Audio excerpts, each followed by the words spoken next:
Welcome to Wanderlust with the Mackenzies.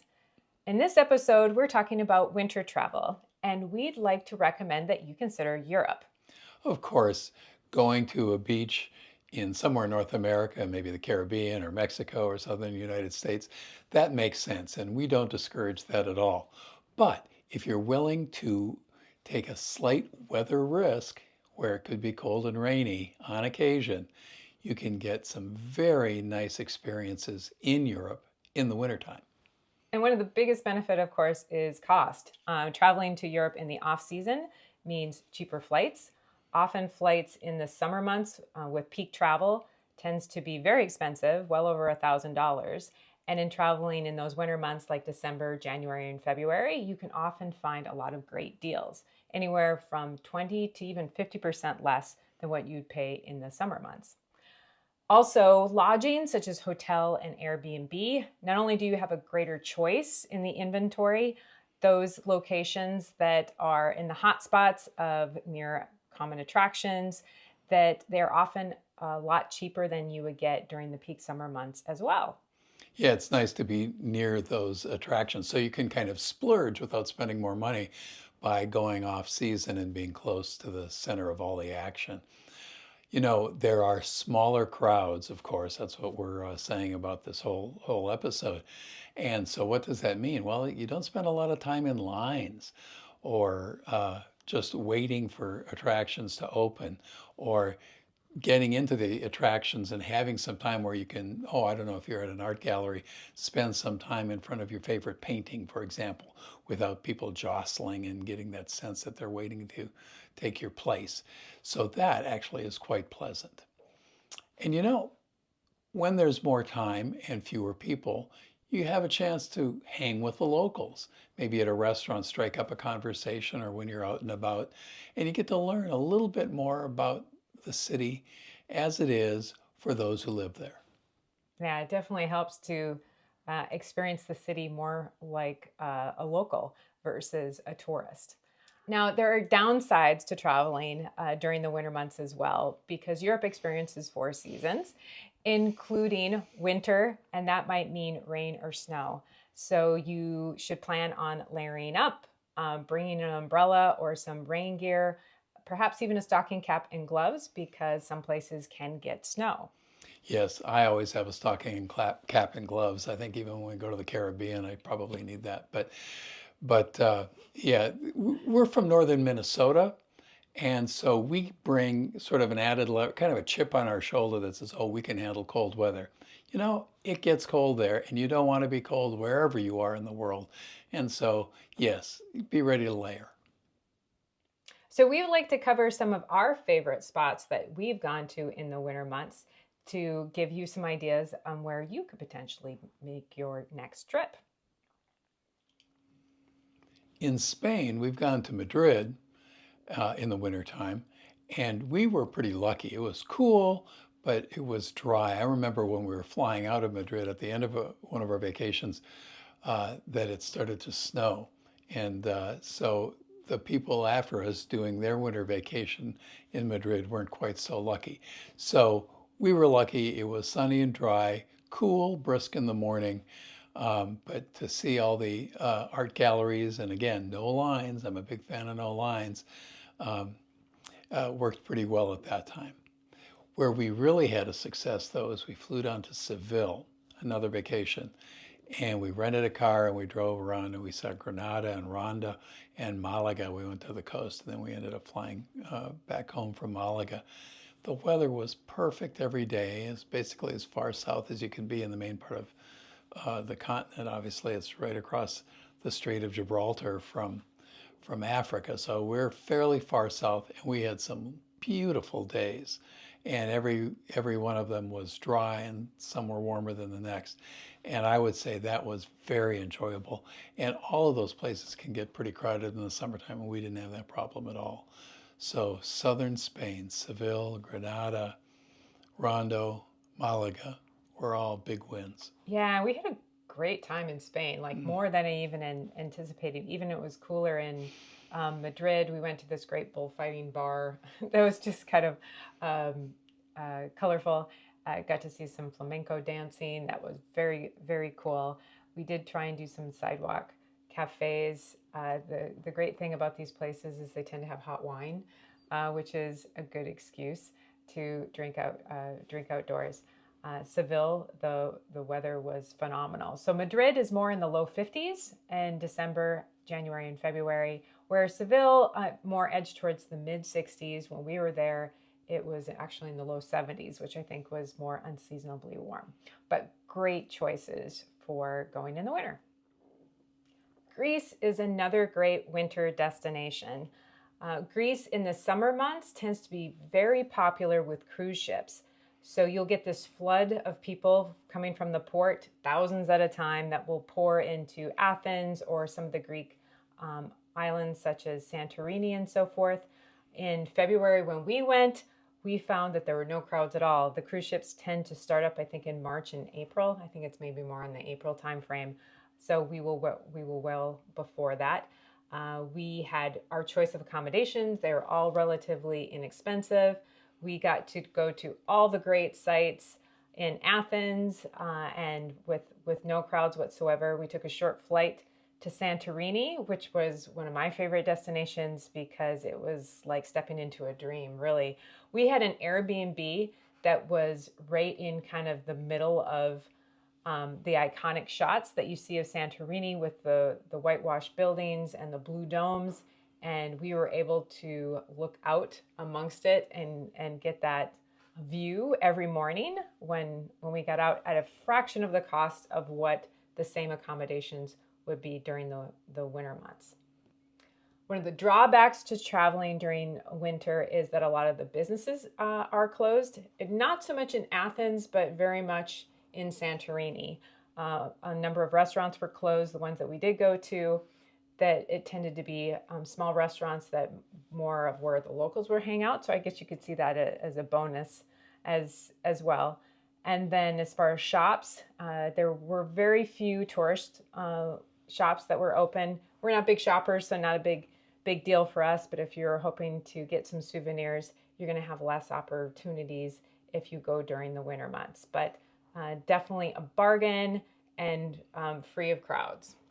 And while you're there, and people know about it, it just doesn't fit into the same tourist package, it seems, when one thinks about Greece.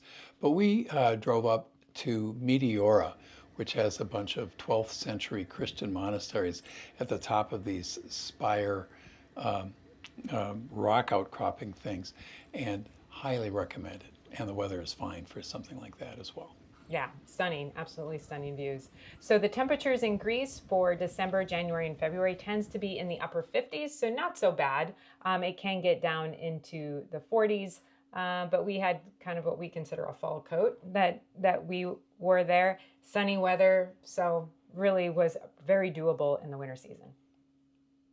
Portugal is another recommendation. We've been there a couple of times, usually in February. We've gone to Lisbon, which is just a lovely city with all this wonderful tile work and fountains, and we were able to walk down to the coast. And from Lisbon, we went on to another city called Porto. As the name implies, there are a lot of wineries when it comes to port. If you're a wine enthusiast, I think they frown upon if you call it port wine, but we were able to sample a lot of different varieties when we were there. And the weather is very comfortable.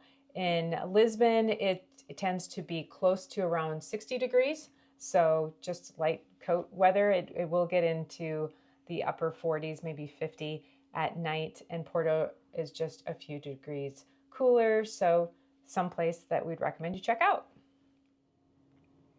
We've gone to Central Europe on a number of occasions, so we're further east into the continent, and it's a little cooler there. It's kind of like winter a bunch of the time. Not Minnesota winter, but they do a pretty good showing. Prague is a wonderful city. Bundle up, walk the streets. It's not huge, and you'll see basically a medieval city. It has that old, longest functioning clock from about, 800 years ago or something like that. It's beautiful. Of course, there's the beer there, and they have glühwein in case you do get a little chilled. And it's just charming, well preserved. World War II did not do to it what it did to a number of other Central European cities. And Prague is the coldest city of all of those on our list. So highs in December and January are only in the upper 30s, maybe 40. Lows are in the 20s, so you're definitely going to want to bundle up. Now, if you're going to go to Prague, it's pretty easy to take a train ride and get to Budapest, Hungary as well. And that was a really fun city for us to experience too. One of the more memorable buildings that we saw was the Parliament, which is pretty iconic. And if you've ever seen a Viking cruise commercial, that is the building that is often in the background as the ship floats by. In addition to the historic part of the city, there's also this interesting era when they were part of the Eastern Bloc countries as well. So there's a lot of functional Cold War era type of buildings that are a little grittier. But some of the restaurants and businesses have kind of capitalized on that and have that as a theme for their restaurants, but really worthwhile. Now, we went from Budapest to Vienna, but before we talk about Vienna, I'll just mention Munich, which we spent some time in the winter. Again, it's not on average as cold as Prague, but we happened to go on the snowiest, coldest December that they've had in a long time. And it was snowy and cold. We were bundled up, and during our long walks, we were still cold. Great city, and it was during the Christmas market season, and of course, that was a lot of fun, a nice distraction. So I think everybody loves Munich, but be ready to bundle up in the wintertime because it could get cold. Yeah, it was 9 degrees one day, and we had brought winter clothes, but we weren't prepared for those kind of temperatures because even as cold as our winters are, that we are spoiled in the fact that we drive everywhere. So you go from a building to a car and a car to a building. We're not necessarily dressing to walk out in the streets for 3-4 hours at a time. So we were underdressed for the weather for sure. Now, Christmas markets, we do have a number of videos on the Christmas markets. That's a whole reason on its own to check out Europe, and very worthwhile, bundle up, of course, but a very charming and magical time to visit not only Germany, but Austria as well. So that brings us to our next city, which is Vienna. The home of the Habsburg Empire, which ruled a big portion of Europe for a long, long time. Is it like 1,200 years or something until the end of the First World War? It is the seat of culture and art and horses, Lipizzaner stallions, and beautiful palaces, and a lifestyle that feels settled and secure. And I think the Germans call it gemütlich. Yeah, I love Vienna. Yeah. So Gustav Klimt, if you are an art fan, his painting The Kiss is located at the Belvedere Palace, and we're seeing it is more impressive in person than you see on postcards and in pictures. So check it out. And a famous painting like that, you like it when there aren't lines and crowds. And December, January, February is a better time to sort out the crowds. And we have found Turkey to be another great destination for the winter months. I will start with Istanbul, which was one of our first stops, and definitely a more exotic location than the rest of Europe, predominantly because it is a Muslim nation. We were often awakened early in the morning by a call to prayer over some loudspeakers that go about 5 times a day for calls to prayer. They have these fabulous mosques, the Blue Mosque, the Hagia Sophia, just wonderful buildings to explore and learn more about. The people are warm and friendly to a fault sometimes because of their salespeople can be a bit aggressive. I think we had one gentleman that followed us around for half an hour to 45 minutes, asking us to go to his rug store. We did eventually go there, but we didn't buy one. Yeah. But they're very persistent, and even if you go into a souvenir shop, they will often offer you tea and tell you their life story. So just a very friendly city. Our hotel was wonderful. We had tea every evening when we came back from our sightseeing before we would go out to dinner. So just would highly recommend going to Istanbul. From there, we went on to another place that we've mentioned in other videos, which is Cappadocia, primarily to do the hot air balloon rides. And we were there in February and still were able to go up. So the seasons are not a reason to miss out on some of those very popular activities. The weather overall was pretty comfortable. It was in the mid to upper 50s. I think in Istanbul, it was pretty rainy when we were in Istanbul, so we did have to bring out an umbrella pretty regularly. Cappadocia was beautiful and sunny.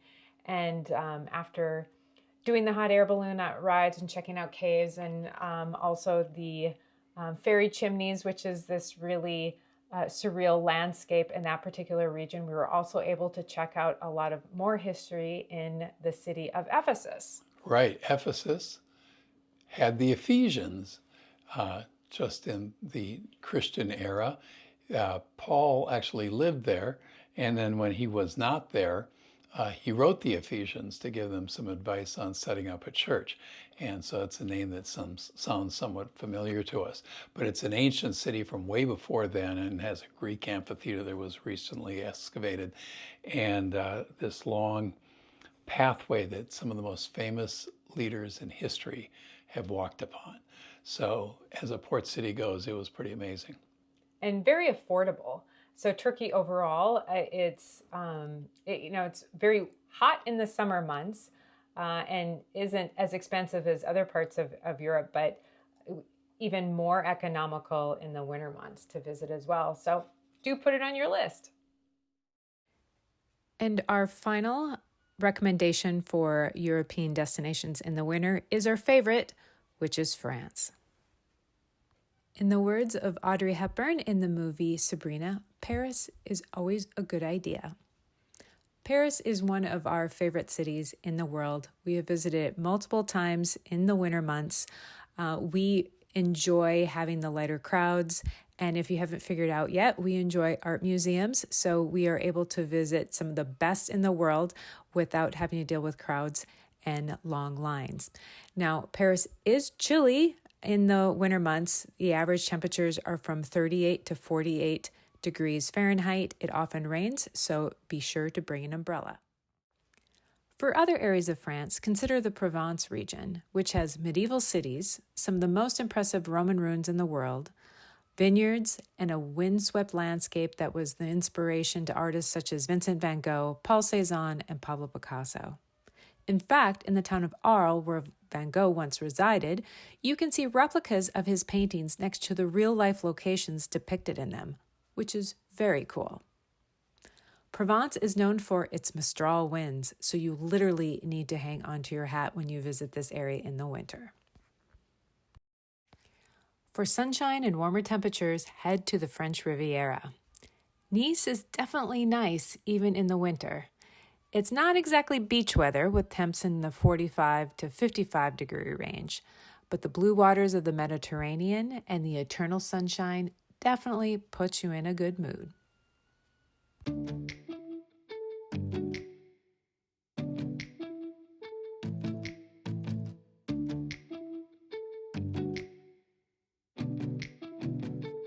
Again, there's a lot of great reasons to check out Europe in the winter months, and hopefully that you'll find some of the destinations on our list helpful.